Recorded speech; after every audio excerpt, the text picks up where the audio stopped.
আসসালামু আলাইকুম। চলে এসেছি নতুন একটা টিপস নিয়ে। আজকে আমি এমন একটা টিপস শেয়ার করব যার সাহায্যে আপনাদের মুখের গভীর থেকে অনেক উজ্জ্বল সৌন্দর্য বেরিয়ে আসবে। আর আপনাদের বয়স কমে যাবে ১০ থেকে ২০ বছর। একটা ফেস প্যাক ব্যবহার করবেন আর আপনি সবসময় মনে হবে যে আপনি একদম চিরসবুজ এমন একটা ফেস নিয়ে আছেন। তো এট ফার্স্ট আমাদের লাগবে ১ চামচ চিনি আর লাগবে ১ চামচের মতো কফি। আমার কফিটা হালকা একটু শক্ত হয়ে গেছে তাই নিতে একটু সমস্যা হচ্ছে। বাট আপনাদের কফি সবসময় একটু টাইট করে লাগানোর চেষ্টা করবেন, তাহলে আর কফিটা শক্ত হবে না। এরপর আমি ২ টো উপকরণ এখানে নিয়ে নিয়েছি। আর আজকের রেমেডিটা ইউজ করার জন্য অবশ্যই আপনাকে পুরো ভিডিওটা দেখে তারপর এপ্লাই করতে হবে।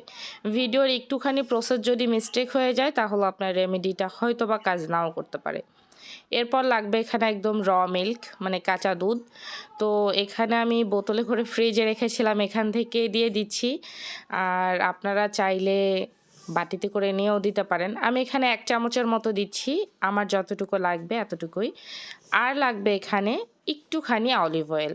প্রায় ১/২ চামচের মতো অলিভ অয়েল লাগবে। আপনারা একটা ভালো ব্র্যান্ডের অলিভ অয়েল ব্যবহার করার চেষ্টা করবেন। এই রেমেডিটা তৈরি করতে আরও একটা জিনিস লাগবে যেটার প্রয়োজন অত্যাধিক বেশি, সেটা হচ্ছে ছোট্ট একটা লাইক। আপনারা একটা লাইক দিতে কেন ভুলে যান আমি জানি না, বাট একটা লাইক আমাকে আরও বেশি মোটিভ করে আরেকটা নতুন ভিডিও তৈরি করার জন্য।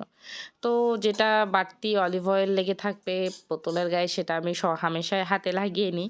এরপর আমার এখানে সমস্ত উপকরণকে একটু ভালো করে মিক্সচার করে নিতে হবে। যত ভালো মিক্সিং হবে তত ভালো আমরা রেজাল্ট পাবো।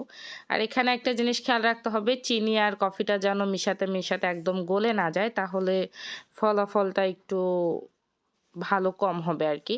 তো আমার এখানে হয়ে গেছে। এখন জাস্ট এপ্লাই করতে হবে, বাট এটা কিভাবে এপ্লাই করব সেটার জন্য একটা ছোট্ট প্রসেসিং আছে।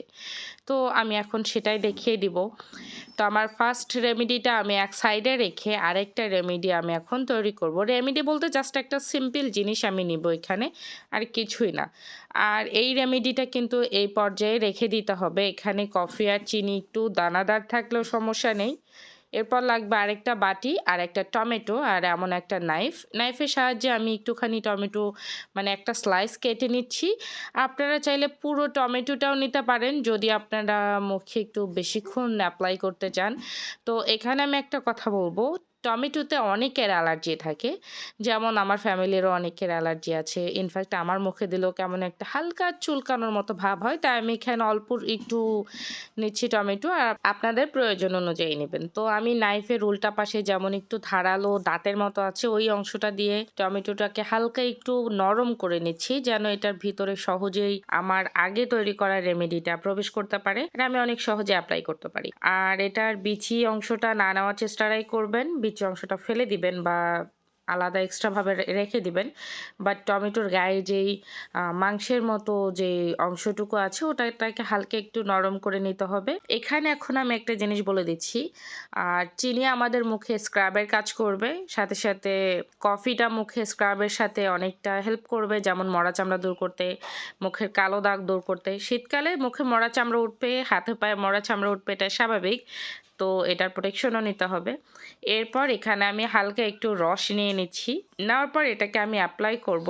এখানে আমার রেমেডিটার কোনো চেঞ্জ দেখা যাবে না, জাস্ট অ্যাপ্লাই করলে যতটুকু হাতে লাগে অতটুকুই একটা নর্মাল কালার। বাট আমি এখানে যদি কফি নিই বা কফি আর চিনি যেটা দলা ভাব হয়ে আছে ওটা যখন নিব, আর তখন আমার এখানে মরা চামড়াগুলো উঠতে হেল্প করবে অনেকটা। প্রথম অবস্থায় কিছুই আপনারা বুঝবেন না, বাট যখন আপনারা কফি আর চিনিটাকে এক্সট্রাভাবে নিয়ে তারপর এভাবে স্ক্রাবের মতো সার্কেলিং করতে থাকবেন, তখন বুঝতে পারবেন যে না আমাদের মুখের মরা চামড়াগুলো উঠছে বা আমরা কিছু একটা ফিল করতে পারবো। আর এইভাবে আপনারা যখন হাতে করবেন, নখ থেকে শুরু করে সম্পূর্ণ হাতে এভাবে ম্যাসাজ করবেন। আর মুখে করলে তো অবশ্যই একটু ভালো করে করতে হবে। আরেকটা জিনিস খেয়াল রাখতে হবে, মুখটাকে অবশ্যই আগে ক্লিন করে আসতে হবে হালকা একটু গরম পানি দিয়ে। এতে করে আপনাদের মুখের পোরগুলো ওপেন হয়ে যাবে, আর আমরা যখন এই প্যাকটা ব্যবহার করব তখন গভীর থেকে হোয়াইট হেডস ব্ল্যাক হেডসগুলোও উঠে আসবে। তো একসাথে আমরা অনেকগুলো বেনিফিট পেয়ে যাব। এ পর্যায়ে ছোট্ট একটা কথা বলছি, আমার হালকা একটু টনসিলের সমস্যার কারণে আমার ভয়েসটা একটু আজকে অন্যরকম শোনা যেতে পারে, তো তার জন্য সরি সরি চেয়ে নিচ্ছি। আর আমার পাশের বাসায় বিয়ের অনুষ্ঠান হচ্ছে, তাই একটু চিৎকার চেঁচামেচির আওয়াজ হতে পারে।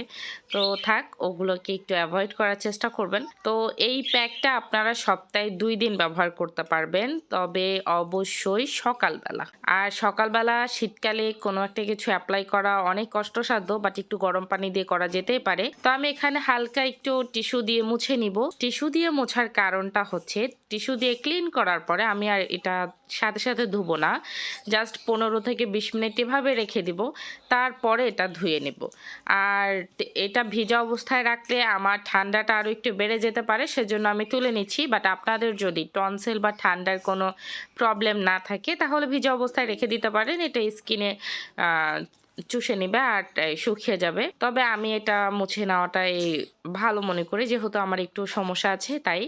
তো এভাবে অ্যাপ্লাই করলে হবে, আর এটা এভাবে টিস্যু দিয়ে মুছে ১০ থেকে ১৫ মিনিট স্কিনে রেখে দিবেন।